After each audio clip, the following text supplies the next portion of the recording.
growth is great, but there's always going to be challenges in that, and trying to figure out how to take it to the next step. But what we wanted to do, though, long term, right, was how do we build our customer base? How do we meet new people? How do we find solutions and help people solve problems?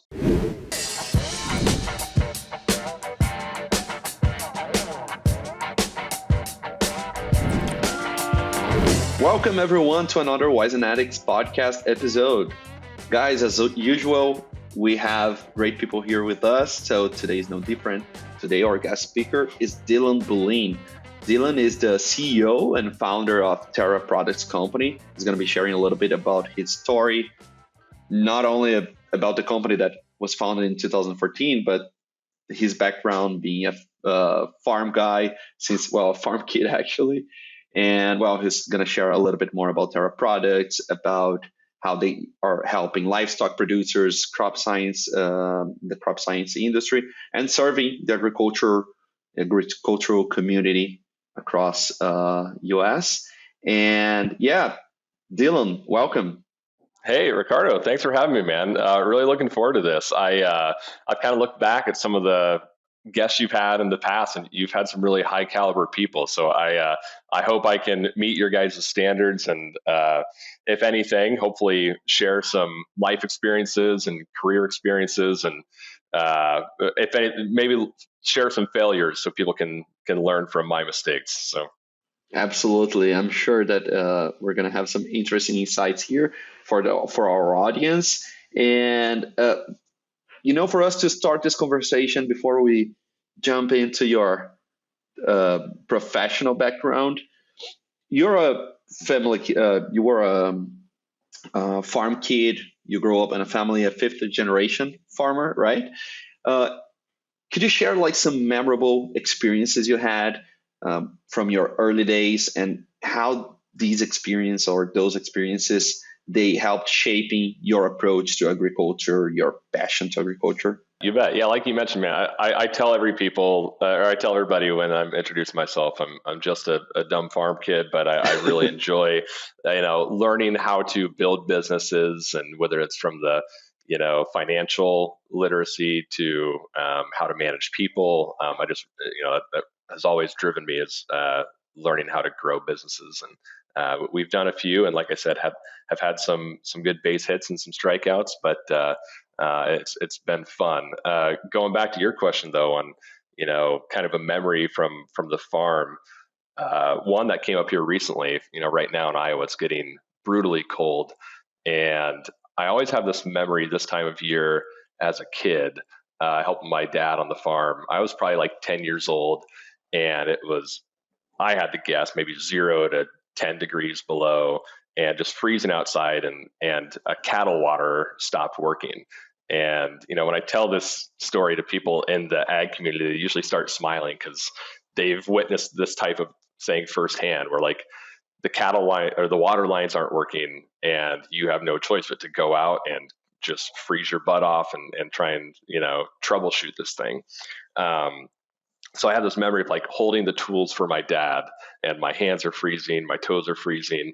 He has his gloves off trying to get things to work, and I just had this thought over and over my head, this is the worst job that I could possibly think of at this moment. Anything else, I would do it. This is just the brutal work, right? And I guess how that, that makes me think of on the Terra Products side, as we're servicing customers that are farmers or ranchers, it's you really want to make sure you're not wasting their time. You're not going out there and not solving a problem, right? And that's really what it boils down to for, kind of the core idea in Terra Products is figure out how to help farmers be more profitable, or find a way to make their life easier. And if you're just going to show up and try and sell them something they already have, or, just waste their time, you're not going to have any luck in this industry. So on the farm side, I just kind of remind myself that things are going to go wrong. Things are going to break. Weather's going to suck, so, some variation of those things, and sometimes all at the same time. So you just have to not only be prepared for that, but you have to make sure you're managing it and figure out how to handle those things when they pop up. Just be prepared. Well, the farmers have enough problems already, so make sure to don't waste your time. I think that's a good tip for everyone that is dealing with farmers and growers and producers. Uh, Dylan, and so let's dive into Terra Products and this company you're leading today. What exactly motivated you and your brother to establish Terra Products, and how did your background in agriculture influenced and took you into this venture? Yeah, for sure. So my brother's 5 years older than me, and we were both coming back to the farm at about the same time. So he was doing some contracting work for John Deere, kind of all across the U.S., and was looking kind of to come home. Was kind of getting tired of all the travel, and was kind of ready to start a family, that whole thing. And I was just getting done with college around that same time. So we were both like coming back to the farm, but it wasn't exactly a big enough operation to really sustain both of us, right? Either from, having enough money to give us both a livable wage. So, and at the same time, I mean, I always wanted to do some kind of a side gig or side project or side business in addition to farming. So we both put our heads together. We were offered an opportunity to become a channel seed dealer. At that time, it was owned by Monsanto and selling seed to neighbors and people in our community. So we started that actually in 2013. But when we formed Terra Products, was actually we went to our longtime family friend who was our resource for feed and animal nutrition. And he was getting to about retirement age. And we said, hey, we're interested in finding a place where we could store more seed, use a warehouse. Could we use a portion of your warehouse to put the seed corn that we're selling? And he said, I think I'm just ready to retire. Dylan, why don't you sell feed? And Jay, you just keep selling seed.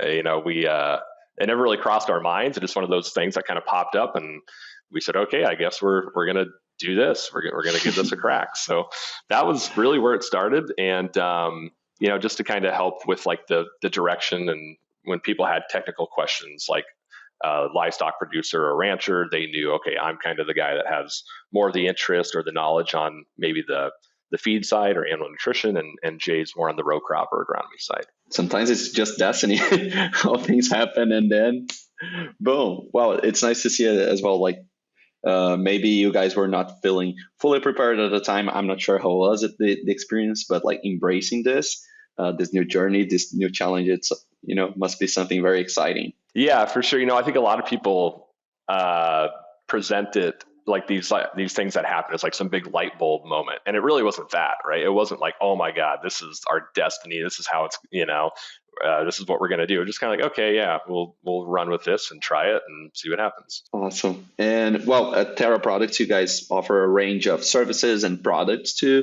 producers, growers. Could you share a little bit more on this? What exactly are the services you guys are providing and products, and how they cater to the needs of your customers? Yeah, for sure. We say animal nutrition and agronomy, which is just a sexier way of saying we sell feed and we sell seed.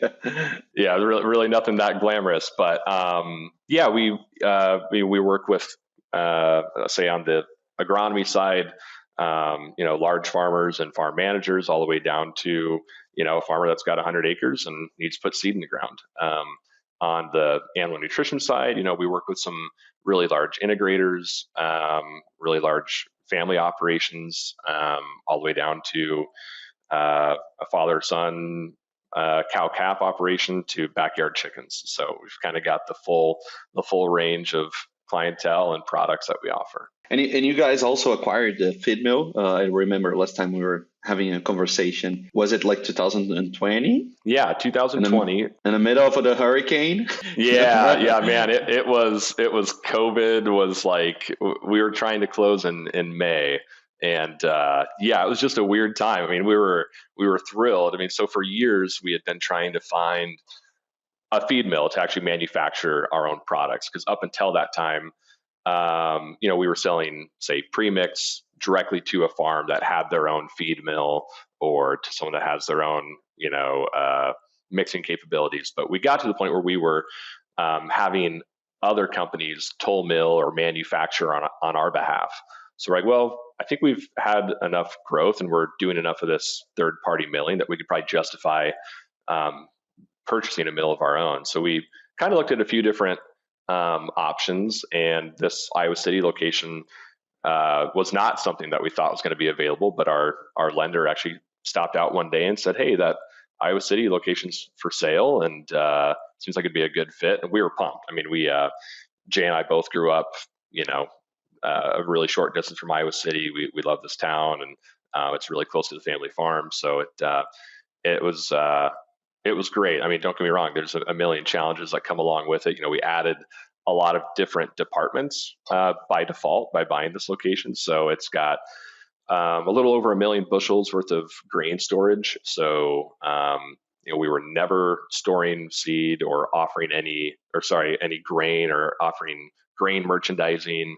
There's ingredient merchandising business that came along with it. So there's a lot more moving parts with this, but we never really pivoted though either. They were all complementary departments, right? So maybe some of our feed customers were now going to start working with our grain merchandiser in selling their corn or soybeans, and vice versa. We've had a lot of good back and forth kind of within these departments. How do you think this enhanced your offerings? I mean, I know you guys did not pivot to a different thing, but how was this change for you once you had the feed mill and your own capabilities to have your own products?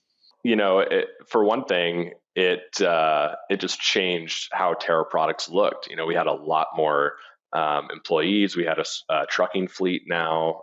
We had a lot more things that we could offer to our customers, and we could offer more things to more customers ultimately. So yeah, we just kind of had to figure out some ways to navigate that. And growth is great, but there's always going to be challenges in that, and trying to figure out how to take it to the next step. But what we wanted to do, though, long term, right, was how do we build our customer base? How do we meet new people? How do we find solutions and help people solve problems? So, well, you guys had some significant growth with this. You mentioned like more people, more probably logistics is different. Everything is impacted with this new facility. And one thing that you shared in your introduction is like your desire to build a business to do something, right? Let's get into this. So one thing that we discuss a lot here is the importance of, a culture, a good culture in your company. As you guys grow and had more people to work with you and more people to lead, how do you guys cultivate a positive culture and productive culture of work at Terra Products? And yeah, how do you create this environment? Sure. Yeah. No, I mean, it sounds a little bit corny and maybe even cliche, but like Jay and I have always genuinely wanted work to be enjoyable or fun. And it's not always fun, right? But we always wanted to make sure that like we are genuinely proud of our work and what we do. And so I think that just kind of fed through the rest of the people that we've hired and started working with. But from like a leadership standpoint example, when we started in 2014, it was me, my brother Jay, and our right-hand man Dale, and that was it. So we operated a lot differently than we do now. I mean, Jay and I would say yes to everything, right? Like somebody wants a product that we don't even sell, we're going to go find it and figure out how we can sell it to them. Or, oh, you need me to drop everything that I'm doing right now and come out and take silage samples and send them in for nutrient analysis? Like, I'll do it, right?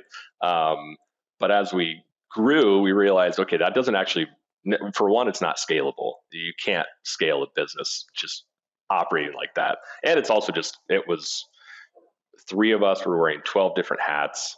And we realized, okay, if we're going to grow, we need to actually delegate some of these things and have other people help us tackle them. Like, I mean, I love the financial side of business, and I would start my mornings out, you name it, preparing our financial statements to, reconciling our bank account. And then I would go out in the afternoon and help deliver feed or go try and sell stuff.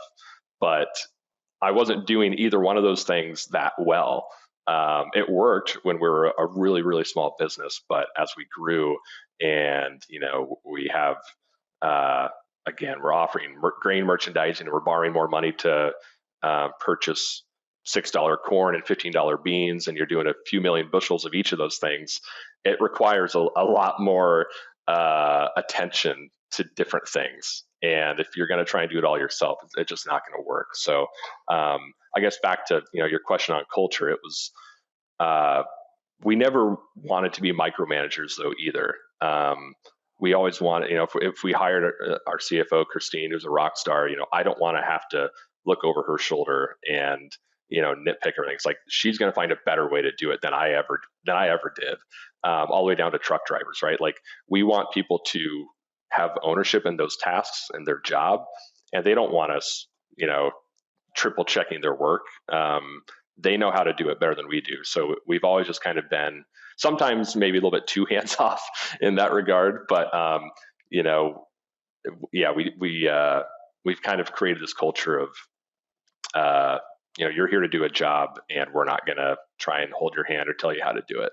No, that's perfect. And actually, I think that's one of, I don't know, when I picture myself, if I were to start a business, I think that's a hard step to take. Meaning, we have our own way of doing things, and sometimes it's not that easy to delegate and just trust the quality, like the work to other people. You have your thoughts about the quality, how it should be delivered, and then there's someone else doing it in their own way. But I think, focusing on the result is the one of primary things. And then, as you said, if you want to do everything well, then you don't have a business. You're just a very hard worker doing everything. Like if you cannot scale and make sure that the business can run without you, right? If anything happens and you cannot lead a company anymore, if the company is not prepared to survive without you, then it's not a company yet. Yeah, for sure. And again, like at that same time, we were constantly floating between Terra Products and the farm. So there would be days where not only are we doing all these things from the bookkeeping side to the actual product delivery side, but then, it's 2:00 in the afternoon, let's go run a combine or let's go plant corn. And as we grew there too, it's very understandable that our employees were kind of like, well, gosh, where are the owners of this business? Or, if we have a question or we want to meet with them and talk about things, how does that work? So Jay and I realized, later on there that, okay, we kind of need to divide and conquer a little bit here. So, Jay's taking more of an active role on the farm, which has had tremendous growth there with him in place as well. But I've kind of taken a little bit more of a leadership role at Terra Products, just again for those very core things that help build good culture. It's like people want to see the owner and understand their vision. And it sounds very, kind of Silicon Valley BS, but it is the truth. I mean, people need to understand your vision for the company. They need to understand where you want it to go and how you think it's going. So that's where we really had to change our leadership style, from 2014 to today, was being a lot more open with our path and what we expect to happen, I guess. Yeah, open culture. And to delegate and have good results, you probably need to find good people to work with you, right? Do you guys have any specific strategies that you use to acquire and retain talents in the industry? Because that can be not only the agriculture industry. Although we have a lot of people, it's also hard to find the right people that fit your objectives, what you want to accomplish, and the culture. So how do you guys deal with it to bring the right people aligned with your values and goals? Yeah, I think ultimately when people walk into a Terra Products location, or if they're talking to any of our employees, they realize that like we are having fun or enjoying our work. And that's really helped keep people around. It's like no one wants to come to a place where everyone's upset. And I think we've also done a good job of helping people realize the difference between like a big fire that's going on that needs to be put out right now versus a little fire. I've seen so many other organizations and companies where you can kind of just feel that tension in the air, like, oh man, something that's really small is really bubbled up, and now it's a big thing, and that's obviously something that needs to be addressed. But at the same time, I think all of our employees have gotten really good at knowing when to kind of hit this panic button, right? Like, oh my gosh, this is a really urgent thing. We need to chomp it out. Or, oh, this is something that's really small. Let's not stress over it. Let's not fester on it. Let's move on to the next thing. So, it's kind of a very vague way to answer that question, I guess. But somehow we've kind of implemented that across all of our employees. And I think it just helps people, like, they want to take risks almost, right? Or they want to try new things. They want to figure out a better way to do their job or whatever. And we encourage that, right? Like, no one's going to get in trouble for trying something new or trying to figure out a better way to tackle an obstacle. So again, whether it's implementing, CRM or some different strategies, it's like we've always been proponents of trying something new and making something more efficient. So people have that confidence, I think, in our businesses where, hey, let's try this out, and if it doesn't work, we'll go on from there. And if it does work, then great, we found a better way to do something. That's interesting because, we every time more with the new business management styles and, companies looking for innovation, looking for easier ways or better ways of doing things, as you said. But it's important, like, knowing when you can do those things, as you mentioned, like knowing the time. Okay, is this do we need the panic button here, or hey, that's an arena where we can try something new? Of course, I'm not talking exactly about a problem that you had and how you're solving it, but knowing when you can do this, when you can try something new, something better. That's a culture that we have it here as well. The value of, like, hey, let's improve what we're doing. Let's find better ways. Yeah. Have you seen people come from like a super, like, overly structured corporation where they're like, yes, whoa, I can do this. Like, that's okay. And we're like, yeah, like, just try it. Just give it a go. Yes, exactly. And we'll let you know, like, if we need to pull back the reins, we'll tell you. If it's getting, hey, well, we've sunk a lot of money into this side project, or we're putting a lot of money into this new system that isn't working, we'll let you know. But we also want to see it through because it's your idea and you think there's some value there. And that's what I was going to say. Like, you need maturity to do this as well. Like, as an employee, right? I think when you first join a company, you don't feel, I don't know, if you're new to a company, you don't feel comfortable yet to just, like, making decisions and changing how things are done. And if you have this background in a very structured and vertical company where you need approval for everything, the profile of people you can get, like, they will ask so many questions, like, can I do this? Is this a good idea? Like, hey, like, no right. one is babysitting you. You can do things. But again, it's a mindset thing that might take a time for some people, especially if they have this background to do it. But it's interesting. Like, yes, let's try new things. Let's try to find ways to do things better. But at the same time, knowing when you can do this, having a good judgment of, like, hey, maybe with this customer here, with this problem trying to solve, let's go in the safe path. Let's try not to risk it. But then for other scenarios and environments, you're open to do these things.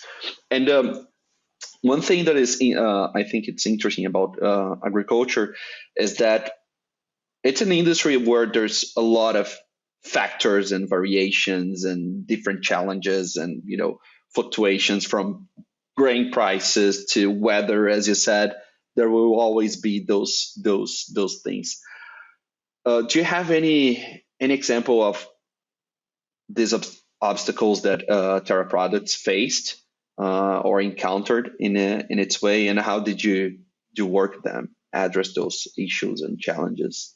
Oh, for sure. Yeah. I mean, it seems like every day the market's impacting something that we do, right? But, again, take that big growth year that we had, I'd call it 2020, 2021, from like a grain perspective. We had the first 2 years that we acquired the Iowa City location, we had back-to-back years of inverted grain markets. I'm sure the majority of your listeners probably understand that, the way a lot of grain facilities or merchandisers make money on commodities is improvement in basis. And, we had years where the grain department your hands were tied. It's like you've purchased grain at this basis position and you expect it to improve, and that just doesn't happen because of market conditions, and it's completely out of your hands. And some of those years where we were showing really high revenue, a really high top line, were years that we actually weren't showing that much of a profit at all. And I think what we've learned through those years is diversification has really been our claim to fame, at least, because we have multiple different departments and we have our eggs in different baskets, not necessarily, 20 different things and all these different side ventures. They're all still, kind of have their core to ag. But take a year where we really struggled being profitable on the grain merchandising side. Our seed corn and our e-commerce business was hitting home runs. And contrarily, we've seen it where, okay, maybe seed's having a difficult year, or feed isn't as profitable, but now we're really making good margins on grain or ingredient merchandising. So we joked that one of these years, all 6 pistons will fire at the same time. But until then, we've at least assured ourselves that being diversified to some degree has worked for us. It follows the logic of investment, right? Do not put all of your eggs in the same basket. No, I think that makes complete sense, especially in an industry like agriculture. Since I joined Wisenetix, my background is not in agriculture. I'm a city guy with focus in communication, marketing, all of those things. But I'm fascinated. Like, since I joined the company and I've been learning more. First, I was focused in the swine industry. Then we started growing to other industries and seeing how everything is connected and how the crop market will impact the livestock producers and how hard it is to deal with all those things. Yes, diversifying might be one smart thing to do as a company, making sure that you can. At some point, you need resources from one side to the other, and you better have them. Totally. And to your point too, don't get me wrong, and this isn't unique to agriculture by any means, but just taking it from an investor standpoint, could you put all your eggs in one basket and see some really crazy returns? Sure, but you've also got that exposure to the bottom side too. So, and we've seen that with, unfortunately, say the pig industry in the last few years, where some really large farms that are producing pigs, they've had some really high peaks and some really low valleys. And in a lot of these ag industries, you're starting to see shallower peaks and deeper and wider valleys. So again, it just kind of reassures us that being diversified to some degree is usually a good move. And one thing that we also discussed in our previous conversation was the importance of customer relationship to your business, as well as product quality, right? How do you think these two focuses or values they contribute to facing those sorts of challenges, the tough markets, For sure. For us, providing good, high quality products and having strong relationships with your customers go hand in hand. Yeah, you don't have a relationship if your products are not good. Yeah, you might have a for sales, but not a relationship. Yeah, don't get me wrong. One thing that I'm sure we'll get to, Ricardo, is there's a million different ways to operate a business, right? And I've heard people operate complete different styles. Thin to win. We're going to sell the cheapest products. We're going to sell a lot of them. We're going to make really small margin, but our volume is off the charts. We've taken the approach that if you're just really putting confidence into the best products you can get your hands on, not only are you going to feel better as the person selling them and providing those solutions, but ultimately your customer's going to be happier. And they may raise an eyebrow at, oh my gosh, this is more expensive than option A. But we know that we're going to like earn their business, and they're not going to be disappointed when they try our products out, or utilize our services that we're offering. So I think I mentioned grain merchandising and ingredient merchandising. Our merchandiser's name is Brandon, and he has a phrase that we all look back to pretty often, and it's volume is vanity, profit is sanity. And sometimes when we get in these like crazy growth modes, like, oh my gosh, let's just cut the price of this and try and sell a lot of it. It's like, no, that's where you've kind of got to do one or the other. You're either going to be a volume guy, or you're going to be a quality and value business. So for us, we've just proven that, putting the right products into the right hands is the way to do it for us. And then you have the customer profile of like, is that the sort of customer that will benefit from working with us? Like maybe if you just go for pricing and like, let's just cut prices down, let's acquire new customers. I don't know, in my past experiences, sometimes when you do those sort of things, the customers that will bring, and I know a relationship is not only about the profit you're getting with the customer, but sometimes you're doing all you can to acquire a new customer, dropping your prices, and then that customer, which will have a lower margin compared to others, might be the biggest headache you have. For sure. Right? It's like, 100%. And throw manufacturing into that too, right? Where you have, moving parts that are manufacturing a product. It's like, so now you're wearing out all that equipment faster. You're depreciating it faster. You're going to have to, putting up a new mill today versus doing it 20 years ago. That's real money. That's a big difference. And so if you're just working with pennies, it's really hard to justify it. Dillon, we're getting to the end of our conversation here. It's been great so far, and it's going to get better, because what I want from you now is, you've been entrepreneur. That's a very tricky word for me. Entrepreneuring within agriculture. So it's a sort of experience that I believe that there's new lessons every day, right? You're fadering, you're learning with it. If you had one piece of advice to someone that is looking at agriculture and want to do something different, or just get their boots on and start a new business, what would this advice be? Yeah, I think my biggest piece of advice is to just never be afraid to ask people questions. Picking up the phone and just, you might think, oh, this person is really out of my league, but I really want to pick their brain on a certain topic or how to do something. And putting yourself in those uncomfortable situations really is valuable. And you'll find that people want to share those experiences and want to tell you how they did it.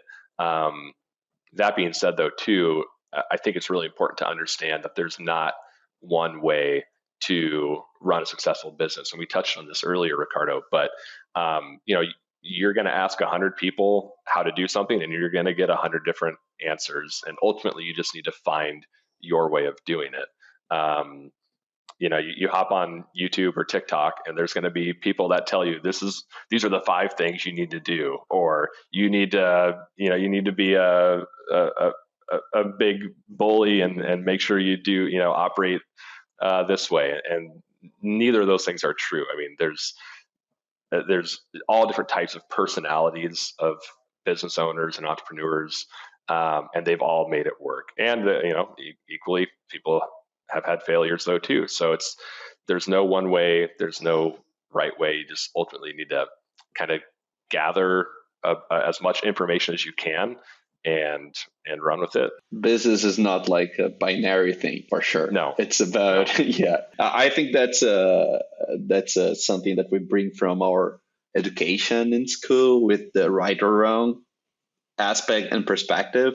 And when we get into the world, we see, hey, there are shades of gray. There is like, it's not just black and white. Mm-hmm. Dillon, thank you so much for your time. The last thing we need from you is if there's anyone interested in our audience that wants to learn more about Terra Products or about you, where is the best place for them to connect?